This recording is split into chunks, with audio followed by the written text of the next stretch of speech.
എല്ലാവർക്കും നമസ്കാരം. ഞാൻ Ramakrishnan T B, SEBI registered research അനലിസ്റ്റാണ്. ഈ വീക്കിലി പോഡ്കാസ്റ്റ് കേട്ടതിന് ശേഷം ഡിസ്ക്ലെയിമർ കൂടി വായിച്ചു നോക്കണമെന്ന് താല്പര്യപ്പെടുന്നു. സെപ്റ്റംബർ നാളെ അവസാനിക്കുകയാണ്. വളരെ ഹ്യൂജ് ഗെയിൻസ് സ്റ്റോക്ക് മാർക്കറ്റിലും അതുപോലെ തന്നെ കമ്മോഡിറ്റി മാർക്കറ്റുകളിലൊക്കെ ഉണ്ടാക്കിയ ഒരു മന്താണ് സെപ്റ്റംബർ. തീർച്ചയായിട്ടും ഒക്ടോബറിലും നമ്മൾ അത്തരത്തിലുള്ള ഒരു മൂവ്മെൻറ്റ് തന്നെയാണ് ഗ്ലോബൽ മാർക്കറ്റുകളിൽ നിന്നെല്ലാം എക്സ്പെക്റ്റ് ചെയ്യുന്നത്. നമ്മളെ സംബന്ധിച്ച് നോക്കുകയാണെങ്കിൽ ഒരു പക്ഷേ നല്ല വൊളാറ്റിലിറ്റി ഒക്കെ എക്സ്പെക്റ്റ് ചെയ്യാം. അതിന് വേരിയസ് ഇവൻറ്റ്സ് ഉണ്ട് നമുക്ക് മുമ്പിൽ. അതുകൊണ്ട് തന്നെ നമ്മൾ വളരെ കോഷ്യസ് ആയിട്ട് മാർക്കറ്റിൽ മൂവ് ചെയ്യണം. കഴിഞ്ഞ ആഴ്ചയിൽ ഗ്ലോബൽ സിറ്റുവേഷൻ നോക്കുകയാണെങ്കിൽ അമേരിക്കയിൽ സെൻസസും S&P 500 ഒക്കെ പുതിയ റെക്കോർഡ് ഹൈ ഹിറ്റ് ചെയ്തിരുന്നു. അതോടൊപ്പം തന്നെ ഇന്ത്യയിലെ സെൻസസും നിഫ്റ്റിയും ഒക്കെ പുതിയ റെക്കോർഡ് ഹൈ ഹിറ്റ് ചെയ്തിരുന്നു. ചൈനീസ് മാർക്കറ്റുകളും ജാപ്പനീസ് മാർക്കറ്റുകളും ഒക്കെ വലിയ രീതിയിലാണ് കഴിഞ്ഞ ആഴ്ചയിൽ റാലി ചെയ്തിട്ടുള്ളത്. ചൈനയിലെ ഗവൺമെൻറ് അനൗൺസ് ചെയ്തിട്ടുള്ള റിലീഫ് മെഷേഴ്സാണ് വലിയ രീതിയിലുള്ള റാലിക്ക് കാരണമായിട്ടുള്ളത്. അതോടൊപ്പം തന്നെ നമ്മൾ വാല്യുവേഷൻ പോയിന്റ് ഓഫ് വ്യൂ നോക്കുകയാണെങ്കിൽ വളരെ ലോവർ PE വാല്യുവേഷനിലാണ് ചൈനീസ് മാർക്കറ്റുകളും അതുപോലെ തന്നെ ജാപ്പനീസ് മാർക്കറ്റുകളൊക്കെ ഇപ്പോഴും ട്രേഡ് ചെയ്യുന്നത്. ഒപ്പം ജപ്പാനിൽ പുതിയ പ്രധാനമന്ത്രിനെ തിരഞ്ഞെടുത്തിട്ടുണ്ട്. ഷിഗേരു ഇഷിബ എന്ന് പറയുന്ന അദ്ദേഹം പറഞ്ഞിരിക്കുന്നത് ജപ്പാനിലെ ലൂസ് മോണിറ്ററി പോളിസി കണ്ടിന്യൂ ചെയ്യുമെന്നാണ് പറയുന്നത്. ഇതും ഗ്ലോബൽ മാർക്കറ്റുകളെ സംബന്ധിച്ച് വളരെ പോസിറ്റീവായിട്ടുള്ള ന്യൂസാണ്. ഒപ്പം നമ്മൾ ഗോൾഡിൻ്റെ കാര്യം എടുക്കുകയാണെങ്കിൽ ഗോൾഡ് വീണ്ടും റെക്കോർഡ് ഹൈയിലാണ് വെള്ളിയാഴ്ചയും ക്ലോസ് ചെയ്തിട്ടുള്ളത്. മറ്റെല്ലാ കമ്മോഡിറ്റികളും കഴിഞ്ഞ ആഴ്ച ബെറ്റർ ക്ലോസിംഗ് ആണ്. ഗോൾഡിനൊപ്പം തന്നെ റാലി ചെയ്തുകൊണ്ടിരിക്കുന്നത് സിൽവർ ആണ്. സിൽവർ വീണ്ടും വലിയ രീതിയിൽ മുന്നേറുന്നുള്ള റിപ്പോർട്ടുകളാണ് വന്നുകൊണ്ടിരിക്കുന്നത്. ഒപ്പം കോപ്പർ ഉണ്ട്, അലുമിനിയം ഉണ്ട്, സിങ്ക് ഉണ്ട്. എല്ലാ കമ്മോഡിറ്റികളും റാലി ചെയ്തുകൊണ്ടിരിക്കുകയാണ്. ചൈനയിലത്തെ അനൗൺസ്മെൻറ്റുകളാണ് മെറ്റൽസിനും പോസിറ്റീവ് ആയിട്ടുള്ളത്. തീർച്ചയായിട്ടും ഇത് നമ്മുടെ ഇന്ത്യയിലെ ഉള്ള മെറ്റൽ കമ്പനികളെ സംബന്ധിച്ചും വളരെ പോസിറ്റീവ് ആയിട്ടുള്ളൊരു ഇമ്പാക്റ്റ് ആണ് അടുത്ത ദിവസങ്ങളിൽ നൽകാൻ പോകുന്നത്. അതോടൊപ്പം തന്നെ ഇന്ത്യയിലെ സ്റ്റീൽ സെക്ടറിനെ സംബന്ധിച്ച് വളരെ പോസിറ്റീവ് ന്യൂസാണ് ഗവൺമെൻറ് നടത്തിയിട്ടുള്ളത്. ഇപ്പം 144 മില്യൺ ടൺ പെർ ആനാണ് നമ്മുടെ കപ്പാസിറ്റി. സെക്കൻഡ് ലാർജസ്റ്റ് സ്റ്റീൽ പ്രൊഡ്യൂസറാണ് ലോകത്തിലെ. അത് 300 മില്യൺ ടൺ പെർ ആനായിട്ട് 2030 ഉയർത്തും. അതുപോലെ തന്നെ 2034 500 മില്യൺ ടൺ പെർ ആനായിട്ട് ഉയർത്തുന്നൊക്കെയാണ് പറയുന്നത്. ഇന്ത്യൻ സ്റ്റീൽ കമ്പനികളെ സംബന്ധിച്ച് പോസിറ്റീവ് ആണ്. ഒപ്പം ചൈനയിലത്തെ അനൗൺസ്മെൻറ്റുകളും മെറ്റൽ സെക്ടറിന് പൊതുവേ പോസിറ്റീവ് ആണ്. പ്രത്യേകിച്ച് സ്റ്റീൽ കമ്പനികൾ, കോപ്പർ, അലുമിനിയം, അയൺ ഓറൊക്കെ പ്രൊഡ്യൂസ് ചെയ്യുന്ന കമ്പനികളെ സംബന്ധിച്ച് വളരെ പോസിറ്റീവ് ആണ്. ഇനി നമ്മളെ സംബന്ധിച്ച് നാളെ അവസാനിക്കുകയാണ് സെപ്റ്റംബർ, അതായത് ക്വാർട്ടർ 2 അവസാനത്തെ മാസം അവസാനിക്കുകയാണ്. മറ്റന്നാൾ മുതൽ ഷെയർ ഹോൾഡിംഗ് പാറ്റേൺസ് വന്നു കൊടുക്കും. അതുപോലെ തന്നെ സെയിൽസ് ഫിഗേഴ്സ് വന്നു കൊടുക്കും. Auto sales figures, cement despatch figures, business updates കമ്പനികളിൽ നിന്നൊക്കെ വന്നു തുടങ്ങും. ഇതിൻ്റെയൊക്കെ ഇമ്പാക്റ്റ് നമുക്ക് ഈ ആഴ്ചയിൽ മാർക്കറ്റിൽ കാണാൻ സാധിക്കും. സെബിയുടെ ഡിസിഷൻ ഉണ്ട്, വളരെ ഇമ്പോർട്ടൻ്റ് ആണ്. F&O ട്രേഡിംഗ് റിലേറ്റഡ് ആയിട്ടുള്ള വളരെ ടഫ് മെഷേഴ്സ് ഒക്കെ സെബി എടുക്കാനുള്ള തീരുമാനങ്ങൾ എടുക്കാനുള്ള ചാൻസ് ഉണ്ട്. അതുകൊണ്ട് തന്നെ നമുക്കൊരു വലിയൊരു വൊളാറ്റിലിറ്റി ഒക്കെ ഒരു പക്ഷേ ഈ ആഴ്ചയിൽ എക്സ്പെക്റ്റ് ചെയ്യാം. പക്ഷേ നമ്മളെ സംബന്ധിച്ച് നോക്കുകയാണെങ്കിൽ ഇപ്പോൾ ഫസ്റ്റ് ഫേസ് ഓഫ് മൺസൂൺ നോക്കുകയാണെങ്കിൽ എക്സസ് മൺസൂണാണ് ഓൾ ഓവർ ഇന്ത്യ ബേസിൽ വളരെ പോസിറ്റീവായിട്ടുള്ള ന്യൂസാണ്. അതുപോലെ തന്നെ ഓൾ ഓവർ ഇന്ത്യ ബേസിൽ റിസർവോയറിലെ വെള്ളത്തിൻ്റെ അളവ് നോക്കുകയാണെങ്കിലും വളരെ പോസിറ്റീവാണ്. അപ്പോൾ overall economy related news flows പോസിറ്റീവാണ്. ഒപ്പം നമുക്ക് ഇനി ഒക്ടോബർ മുതൽ ഫെസ്റ്റിവൽ സീസൺ ആരംഭിക്കുകയാണ്. തീർച്ചയായിട്ടും വളരെ പോസിറ്റീവായിട്ടുള്ള ഇമ്പാക്റ്റ് ആണ് ഈ ഫെസ്റ്റിവൽ സീസണിൽ എക്സ്പെക്റ്റ് ചെയ്യുന്നത്.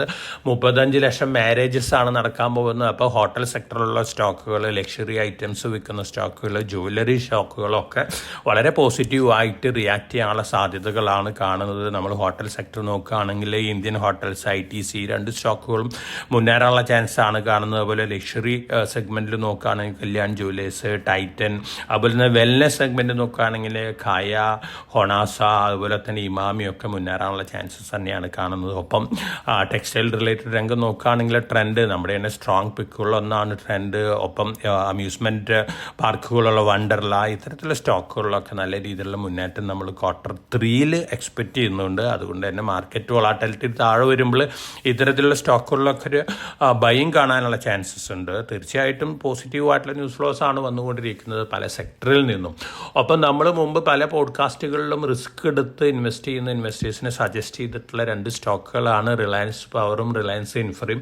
Anil Ambani group company shares ആണ് വേഴ്സ്റ്റ് സീംസ് ഓവർ എന്ന് നമ്മൾ മാസങ്ങൾക്ക് മുമ്പ് തന്നെ പ്രെഡിക്റ്റ് ചെയ്തിട്ടുള്ളതാണ്. നമ്മുടെ ഇൻവെസ്റ്റേഴ്സൊക്കെ ഹ്യൂജ് ഗെയിൻ ആയിട്ടാണ് ഇപ്പോൾ ഇരിക്കുന്നത്. ഈ സ്റ്റോക്കൊക്കെ വീണ്ടും ഈ സ്റ്റോക്കുകൾ രണ്ടും വലിയ രീതിയിൽ മുന്നേറാനുള്ള സാധ്യതകളാണ് കാണുന്നത്. അപ്പോൾ എക്സിസ്റ്റിംഗ് ആയിട്ട് ഇത് ഹോൾഡ് ചെയ്യുന്ന ഇൻവെസ്റ്റേഴ്സ് ഹോൾഡ് ചെയ്യുന്നത് നന്നായിരിക്കും. വീണ്ടും നല്ല രീതിയിൽ മുന്നേറാനുള്ള ചാൻസസ് ഉണ്ട്. അതുകൊണ്ട് തന്നെ വളരെ പോസിറ്റീവായിട്ടുള്ള റിവ്യൂ ആണ് എനിക്ക് ഈ രണ്ട് സ്റ്റോക്കുകളിലുള്ളത്. Worst seems ഓവറാണ്. ഈ രണ്ട് കമ്പനികളും സീറോ ഡെറ്റായി മാറിക്കൊണ്ടിരിക്കുകയാണ്, കംപ്ലീറ്റ്ലി സീറോ ഡെറ്റായി മാറിക്കൊണ്ടിരിക്കുകയാണ്. അതോടൊപ്പം തന്നെ പ്രൊമോട്ടർ സ്റ്റേക്ക് കൂട്ടുന്നു, QIP വരുന്നു. ഇതൊക്കെ വളരെ പോസിറ്റീവായിട്ടുള്ള ന്യൂസാണ്. അതോടൊപ്പം തന്നെ കഴിഞ്ഞ ആഴ്ചയിൽ ഏറ്റവും മേജറായിട്ടുള്ളൊരു മെർജർ അനൗൺസ് ചെയ്തിട്ടുള്ള കമ്പനിയാണ് Sequent Scientific. Viyash life science private limited ആണ്.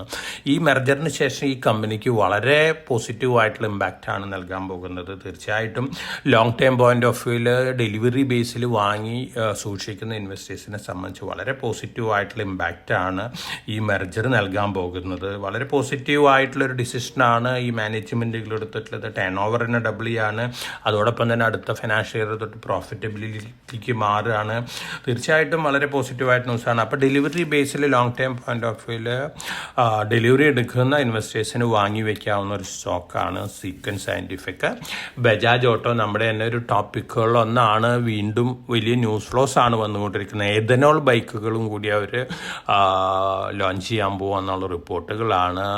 ഓൾറെഡി അവർ CNG ബൈക്കുകളൊക്കെ ലോഞ്ച് ചെയ്തിട്ടുണ്ട്. എഥനോൾ ബൈക്കുകൾ ലോഞ്ച് ചെയ്യുമ്പോൾ വീണ്ടും ഈ കമ്പനിയുടെ വാല്യുവേഷൻ കൂടാനുള്ള ചാൻസസ് ആണ്. കാരണം ധാരാളം ഇന്നോവേറ്റീവ് പ്രൊഡക്റ്റുകൾ ലോഞ്ച് ചെയ്തുകൊണ്ടിരിക്കുന്നൊരു കമ്പനിയാണ് ബജാജ് ഓട്ടോ. ഫർദർ അപ്രീസിയേഷൻ നമ്മൾ ഈ സ്റ്റോക്കിൽ എക്സ്പെക്റ്റ് ചെയ്യുന്നുണ്ട്. ഒപ്പം റിയൽ എസ്റ്റേറ്റ് സ്റ്റോക്കുകൾ ഓൾമോസ്റ്റ് എല്ലാ കമ്പനികളും ഹെഡ് കൗണ്ട് കൂട്ടിക്കൊണ്ടിരിക്കുകയാണ്. വർക്കേഴ്സ് 100% ആണ് ആഡ് ചെയ്തുകൊണ്ടിരിക്കുന്നത്. ഇത് അരവിന്ദ് സ്മാർട്ട് സ്പേസ്, അതുപോലെ തന്നെ Mahindra life spaces, Lodha, Prestige Estates, DLF, Godrej property, ഈ കമ്പനികളെ സംബന്ധിച്ചൊക്കെ പോസിറ്റീവ് തന്നെയാണ്. ഡാറ്റാ സെൻറ്റർ ബിസിനസ് നമ്മൾ മുമ്പ് തന്നെ പല പോഡ്കാസ്റ്റുകളിലും പറഞ്ഞിട്ടുള്ളതാണ്. ഡാറ്റാ സെൻറ്റർ ബിസിനസ്സിലുള്ള കമ്പനികളെ കുറിച്ച് നമ്മൾ റെക്കമെൻഡ് ചെയ്തിട്ടുള്ള സ്റ്റോക്കുകളൊക്കെ പല സ്റ്റോക്കുകളും 100% മുകളിൽ തന്നെ റിട്ടേൺ നൽകി കഴിഞ്ഞിട്ടുണ്ട്. വീണ്ടും വലിയ പോസിറ്റീവ് ന്യൂസ് ഫ്ലോസ് തന്നെയാണ് വന്നുകൊണ്ടിരിക്കുന്നത്. നമ്മൾ മുമ്പ് സൂചിപ്പിച്ചിട്ടുള്ള കാര്യങ്ങൾ തന്നെയാണ്. പൊതുവേ ഈ ഡാറ്റാ സെൻറ്റർ ബിസിനസ് വളരുന്നത് തീർച്ചയായിട്ടും പവർ സെക്ടറിന് വളരെ പോസിറ്റീവാണ്. പവർ ട്രാൻസ്മിഷൻ, ട്രാൻസ്ഫോമർ ഉണ്ടാക്കുന്ന കമ്പനികൾ, അതുപോലെ തന്നെ പവർ പ്രൊഡ്യൂസ് ചെയ്യുന്ന കമ്പനികൾ, പ്രത്യേകിച്ച് സോളാർ റിലേറ്റഡ് പവർ ഉണ്ടാക്കുന്ന കമ്പനികൾ, ഇവരെ സംബന്ധിച്ചൊക്കെ പോസിറ്റീവാണ്. ഒപ്പം കൂളിംഗ് സൊല്യൂഷൻസ് നൽകുന്ന AC-കൾ ഉണ്ടാക്കുന്ന കമ്പനികൾ, കേബിൾസ് ഉണ്ടാക്കുന്ന കമ്പനികൾ, ഓവറോൾ ഈ ഗ്രോത്ത്, ഡാറ്റാ സെൻറ്റർ ഗ്രോത്ത് ഈ സെക്ടറിന്, പവർ സെക്ടറിന് വളരെ പോസിറ്റീവാണ്. കഴിഞ്ഞ ആഴ്ചയിൽ നമ്മുടെ തന്നെ ഒരു സ്റ്റോക്ക് നമ്മൾ റെക്കമെൻഡ് ചെയ്തിട്ടുള്ള 57-58 റെക്കമെൻഡ് ചെയ്തിട്ടുള്ള സ്റ്റോക്കാണ് PC ജുവലേഴ്സ്.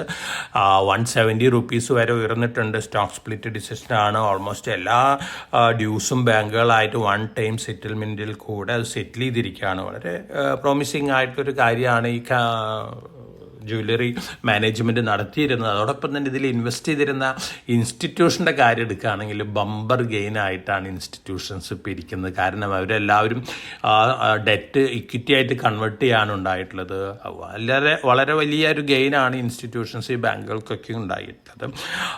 പൊതുവെ ഫാർമസ്യൂട്ടിക്കൽ സെക്ടറിൽ വലിയ രീതിയിലുള്ള അനൗൺസ്മെൻറ്റുകളൊക്കെ വന്നുകൊണ്ടിരിക്കുന്നുണ്ട്. സൺ ഫാർമ, അതുപോലെ തന്നെ Mankind, Lupin, Cipla, Aurobindo Pharma, Orchid chemical, ഇത്തരത്തിലുള്ള കമ്പനികളെ സംബന്ധിച്ച് ധാരാളം പോസിറ്റീവ് ന്യൂസ് ഫ്ലോസ് ഒക്കെ വന്നുകൊണ്ടിരിക്കുന്നുണ്ട്.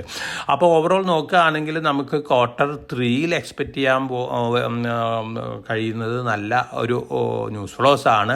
അതോടൊപ്പം തന്നെ നമ്മളെ സംബന്ധിച്ച് October 2nd വീക്കിൽ 2 അസംബ്ലി ഇലക്ഷൻ റിസൾട്ടും വരുന്നുണ്ട്. ഇതൊരു പക്ഷേ മാർക്കറ്റിൽ ചെറിയ വൊളാറ്റിലിറ്റി ഒക്കെ ഉണ്ടാക്കാൻ സാധ്യതയുള്ള ഒരു ഇവൻറ്റും കൂടിയാണ്. RBI മോണിറ്ററി പോളിസി കമ്മിറ്റി മീറ്റിങ്ങും വരുന്നുണ്ട് October 2nd വീക്കിൽ. അപ്പോൾ അതിൻ്റേതായ ഇമ്പാക്റ്റുകളൊക്കെ നമുക്ക് മാർക്കറ്റിൽ എക്സ്പെക്റ്റ് ചെയ്യാം. എന്നിരുന്നാലും നമ്മൾ വളരെ ഒപ്റ്റിമിസ്റ്റിക് തന്നെയാണ് ഇന്ത്യൻ മാർക്കറ്റിനെ കുറിച്ച് നോക്കുമ്പോൾ. ഒരു പക്ഷേ ഫോറിൻ പോർട്ട്ഫോളിയോ ഇൻവെസ്റ്റേഴ്സിൻ്റെ കുറേ ഫണ്ട് ഫ്ലോ ഒക്കെ ചൈനയിലേക്ക് ഡൈവേർട്ട് ചെയ്യാനുള്ള സാധ്യതകളൊക്കെ ഉണ്ട് ഗോയിങ് ഫോർവേഡ്. പ്രത്യേകിച്ച് ചൈനീസ് ഗവൺമെൻറ് എടുത്തുകൊണ്ടിരിക്കുന്ന ഡിസിഷനൊക്കെ വളരെ പോസിറ്റീവാണ്. ചൈനീസ് ഗവൺമെൻറ് വാല്യുവേഷൻ വളരെ താഴെയാണ്. ഇത്തരത്തിലുള്ള ന്യൂസ് ഫ്ലോസ് ഒക്കെ പൊതുവേ ഒരു ഫണ്ട് ഡൈവേർഷന് കാരണമാക്കിയേക്കാം. പക്ഷേ ഓവറോൾ നമ്മളെ സംബന്ധിച്ച് വലിയ നെഗറ്റീവ് ഇമ്പാക്റ്റ് ഒന്നും നമ്മൾ എക്സ്പെക്റ്റ് ചെയ്യുന്നില്ല. മാർക്കറ്റ് ഹയർ പിയിലാണ് ട്രേഡ് ചെയ്യുന്നത്. പക്ഷേ ഒരു ഓവർ വാല്യുവേഷൻ എന്ന് പറയാൻ സാധിക്കില്ല. ഇനി നമ്മുടെ Q2 റിസൾട്ടുകൾ വന്ന് നല്ല റിസൾട്ടുകൾ വരികയാണെങ്കിൽ തീർച്ചയായിട്ടും അതിൻ്റെ ഒരു വാല്യുവേഷനും കൂടി നമ്മുടെ വാല്യുവേഷനിൽ റിഫ്ലക്റ്റ് ചെയ്യാനുള്ള ചാൻസസ് ഉണ്ട്. നമ്മളിപ്പോൾ എക്സ്പെക്റ്റ് ചെയ്യുന്ന നിഫ്റ്റി ഈ ആഴ്ച ഒരു പക്ഷേ 26,500 വരാനുള്ള ചാൻസാണ് കാണുന്നത്. ഒപ്പം നമുക്ക് വൊളാറ്റിലിറ്റി ഒക്കെ മാർക്കറ്റിൽ എക്സ്പെക്റ്റ് ചെയ്യാം. അതോടൊപ്പം തന്നെ കഴിഞ്ഞ ആഴ്ചയിൽ നമ്മൾ സ്ട്രോങ് ആയിട്ട് റെക്കമെൻഡ് ചെയ്തിട്ടുള്ള 2 IPOs ഉണ്ടായിരുന്നു. KRN ഹീറ്റ് എക്സ്ചേഞ്ചേഴ്സ്, അത് മെയിൻ ബോർഡ് IPO ആണ്. 213 ടൈംസാണ് ഓവർ സബ്സ്ക്രിപ്ഷൻ വന്നിരിക്കുന്നത്. ഇപ്പോൾ തന്നെ 120% ലിസ്റ്റിംഗ് പ്രീമിയത്തിലാണ് ഗ്രേ മാർക്കറ്റിൽ ട്രേഡ് ചെയ്യുന്നത്. അതുപോലെ തന്നെ 3D പ്രിന്റിംഗ് രംഗത്ത് ആദ്യമായിട്ട് IPO എന്നുള്ള കമ്പനിയാണ് വോൾ 3D എന്ന് പറയുന്ന ഒരു കമ്പനി. ഈ കമ്പനിയുടെ IPO 373.86 ടൈംസാണ് ഓവർ സബ്സ്ക്രിപ്ഷൻ വന്നിരിക്കുന്നത്. ലിസ്റ്റിംഗ് ഗെയിനോട് കൂടിയിട്ട് ലിസ്റ്റ് ചെയ്യാനുള്ള ചാൻസസ് ആണ് കാണുന്നത്. ഇത് NSE SME സെഗ്മെന്റിലും കൂടിയാണ്. ഇതൊക്കെയാണ് മാർക്കറ്റ് ന്യൂസ് ഫ്ലോസ്. ഒപ്പം നമ്മൾ പ്രോമിസിംഗ് ആയിട്ട് കാണേണ്ട സെക്ടേഴ്സ് എന്ന് പറയുന്നത് ഞാൻ നേരത്തെ പറഞ്ഞ ഡാറ്റാ സെൻറ്റർ ബിസിനസ്സും അതുപോലെ തന്നെ വേസ്റ്റ്. നമ്മുടെയൊക്കെ മൊബൈൽ ഫോണുകളും മറ്റ് ഇലക്ട്രോണിക് എക്യുപ്മെൻറ്റുകളൊക്കെ ഇപ്പോൾ പ്രോസസ്സ് ചെയ്തുകൊണ്ട് റീസൈക്ലിംഗ് നടത്തിക്കൊണ്ട് ഒരു പുതിയ പ്രൊഡക്റ്റുകളൊക്കെ ഉണ്ടാക്കുന്ന പ്രക്രിയ വളരെ കുറവാണ്. ആ രംഗത്ത് ധാരാളം കമ്പനികൾ വന്നുകൊണ്ടിരിക്കുകയാണ്. അതിൽ പ്രോമിസിംഗ് ആയിട്ട് പുതുതായിട്ട് ലിസ്റ്റ് ചെയ്തിട്ടുള്ള കമ്പനിയാണ് നമോ വേസ്റ്റ് ലിമിറ്റഡ്. ഇത് NSE SME സെഗ്മെന്റിലാണ്. 1600 മാർക്കറ്റിലോട്ട് വരുന്നത്. റിസ്ക് എടുത്ത് SME സെഗ്മെന്റിൽ ഇൻവെസ്റ്റ് ചെയ്യുന്ന ഇൻവെസ്റ്റേഴ്സിന് കൺസിഡർ ചെയ്യാവുന്ന ഒരു സ്റ്റോക്കാണ് നമോ വേസ്റ്റ് ലിമിറ്റഡ്. നമ്മൾ നമ്മുടെ ഇൻവെസ്റ്റേഴ്സിനൊക്കെ കഴിഞ്ഞ ആഴ്ചകൾ മുതൽ തന്നെ റെക്കമെൻഡ് ചെയ്തിരിക്കുന്ന സ്റ്റോക്കും കൂടിയാണ്.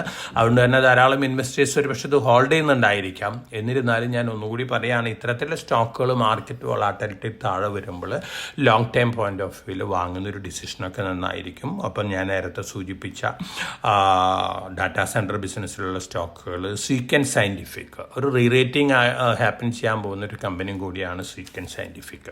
അപ്പോൾ വളരെ കോഷ്യസ് ആയിട്ട് മാർക്കറ്റിൽ മൂവ് ചെയ്യുക. നമ്മൾ ഒക്ടോബർ ആരംഭിക്കാൻ പോകുന്നത് വോളാറ്റിലിറ്റിയോട് കൂടിയാണ്. ഒപ്പം നിഫ്റ്റിയും സെൻസസും പുതിയ റെക്കോർഡ് ഹൈ ഹിറ്റ് ചെയ്തേക്കാം. ദീപാവലിക്ക് മുമ്പ് ഒരു പക്ഷേ നമ്മൾ മുമ്പ് മാർച്ചിൽ ഫിക്സ് ചെയ്തിരുന്ന ടാർഗറ്റ് ക്രോസ് ചെയ്യാനുള്ള ചാൻസസ് ഒക്കെ കാണുന്നുണ്ട് ഇപ്പോഴത്തെ സെൻറ്റിമെൻറ്റ് വെച്ച് നോക്കുമ്പോൾ.